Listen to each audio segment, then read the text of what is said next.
সম্মানীয় ভিউয়ার্স, আসসালামু আলাইকুম। প্রাথমিক প্রধান শিক্ষক নিয়োগ প্রস্তুতি প্রশ্ন নং ১। আমরা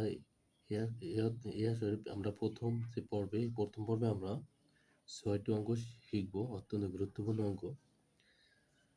৬টি পরপর পূর্ণ সংখ্যা দেওয়া আছে। প্রথম ৩টি সংখ্যা ২৭ হলে শেষ ৩টি সংখ্যা কত? তো আমরা এখানে এইভাবে করব। আমরা সংখ্যাগুলো ধরে নিতে হবে। ধরি পরপর ৩টা সংখ্যা। প্রথম সংখ্যা হলো এক্স, দ্বিতীয় সংখ্যা হলো এক্স প্লাস 1, তৃতীয় সংখ্যা এক্স প্লাস 2,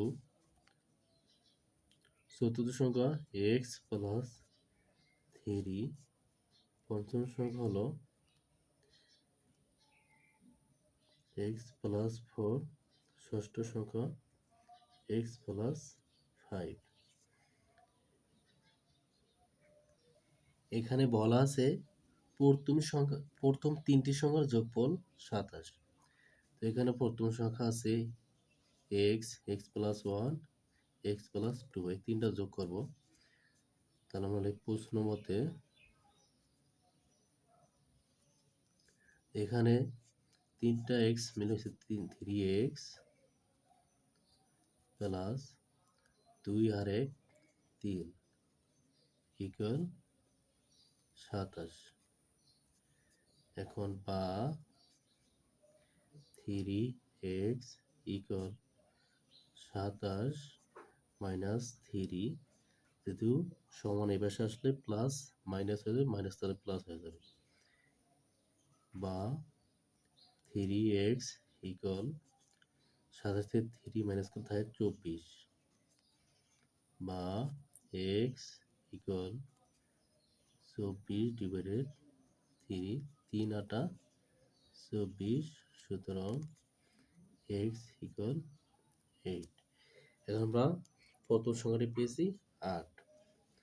তো প্রথম সংখ্যা যদি আমাদের 8 হয়, দ্বিতীয় সংখ্যাটি হবে 8 থেকে 9, তৃতীয় সংখ্যা হবে 8 2 10। তাহলে এখানে যোগ করলে কত হয়? 9 8 17, 17 10 27। এখানে আমরা প্রথম 3টি আমরা মান পেয়ে গেলাম, শেষ 3টি।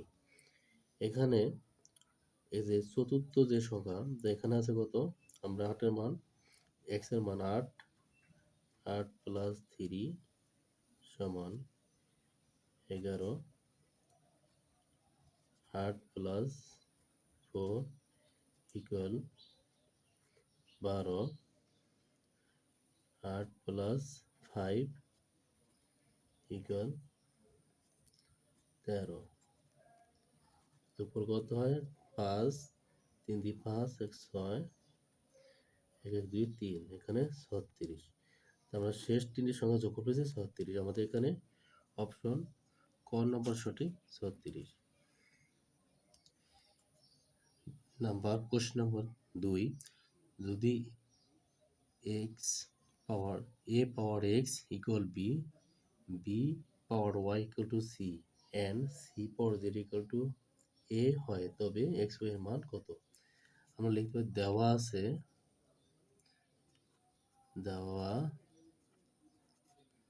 আছে A X equal B, B Y equal C, C power Z equal A. আমরা তাহলে এ এক্স পাওয়ার বি, তো এক্স পাওয়ার বি, এখানে এক্স পাওয়ার বি, এখানে আছে এ, এর মান এখানে এ, এর মান হল গিয়ে সি জেড। তাহলে বা এর জায়গায় আমরা সি জেড লিখব, C Z X equal B, বা C Z X equal B. এখানে সি এর মান সির মান হলো বিওয়াই, আমরা এখানে সির জায়গায় এই বিওয়াই লিখব। তাহলে বা P Y C X Z X equal B. এখানে লিখি, তাহলে থাকবে বি আর X Y Z equal B. এখানে যেহেতু কোনো পাওয়ার নেই, আমরা মনে ওয়ান ধরবো। এখানে বেজ হয়ে গেছে, এই বি বেজ বাদ, মনে মনে বাদ দেব। সুতরাং x Y Z equal one. আমাদের এক্স ওয়াই জেড এর মান পেয়েছি আমরা ওয়ান। আমাদের অপশনে খ সঠিক ওয়ান। বন্ধুরা, আশা করি তোমরা অঙ্কটি বুঝতে পেরেছ। আমাদের এইভাবে সহজভাবে করতে হবে। প্রশ্ন নম্বর 3 এটা করব। এখানে আমাদের গুণাকার অঙ্ক দেওয়া আছে উপরে 0.1 গুণন 0.01 গুণন 0.001 ডিভাইডেড বাই ভাগ 0.2 ইন্টু 0.02 ইন্টু 0.002। এখন আমরা এটা যেভাবে করলে সহজ হবে সেটা হলো, আমরা দাগ দিব। এখানে এই দশমিক কাটা, এই দশমিক কাটা, এই দশমিক কাটা। এখন উপরে আমাদের প্রতিটা সংখ্যার সামনেই 0 আছে। আমরা জানি 0 থাকলে 0 কোনো ভ্যালু নেই, তাই থাকে এখানে 1 থাকে গুণন, এখানে 1 থাকে গুণন, এখানেও 1 থাকে। শূন্য কোনো ভ্যালু নেই সামনে, শূন্য থাকলে। আর নিচে থাকে এখানে 2 গুণন 2 গুণন 2।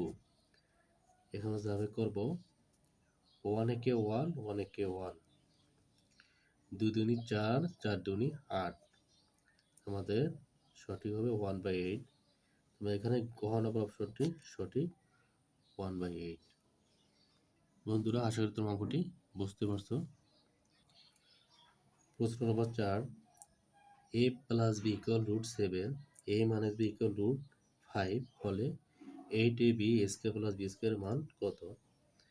এখানে দেওয়া আছে a plus b equal √7, a minus b equal √5। আমাদের এটুকের মান বের করতে হবে। লিখব 8ab square plus b square.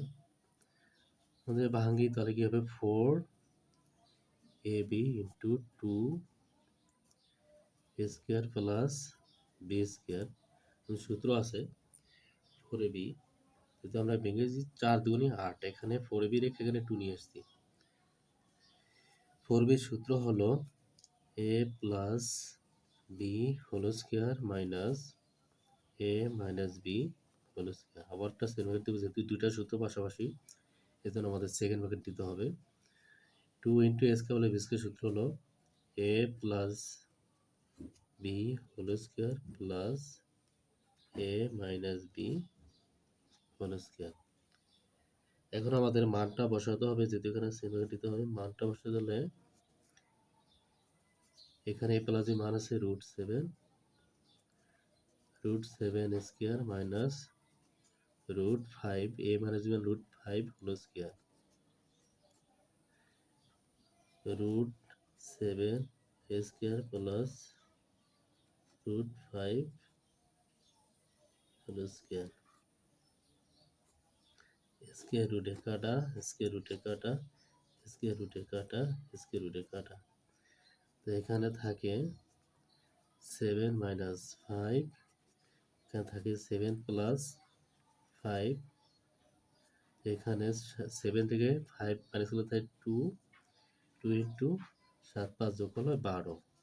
তো 12 দুগুণি হয় 24, 24। আমাদের এখানে আমরা ফল পেয়েছি 24। 24। তো আমাদের এখানে সঠিক যে অপশন সেটা হলো ক 24। বন্ধুরা, আশা করি তোমরা অঙ্কটি বুঝতে পারছো। প্রশ্ন নম্বর 5, 8655 থেকে কোনো ক্ষুদ্রতম সংখ্যা বিয়োগ করলে বিয়োগফল একটি পূর্ণ বর্গ সংখ্যা হবে। তো আমাদের কি করতে হবে? 8655কে বর্গমূল করতে হবে। তো এখানে ভাগ প্রক্রিয়ার সাথে আমরা করব। প্রথমে লিখব 8655। আমরা জানি ভাগ প্রক্রিয়ার সাথে যদি বর্গ যদি করতে হয় তাহলে প্রথমে আমাদের জোড়া জোড়া সাজাতে হবে। এখানে 55 একটা জোড়া আছে, 86 একটা জোড়া আছে। এখন এই 86 ভিতরে বর্গমূল আওলা কোন সংখ্যাটি যেতে পারে?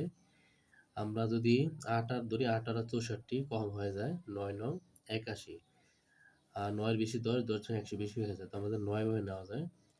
9 9 81, এখানে এই 81 লিখবো। লেখার পরে এখন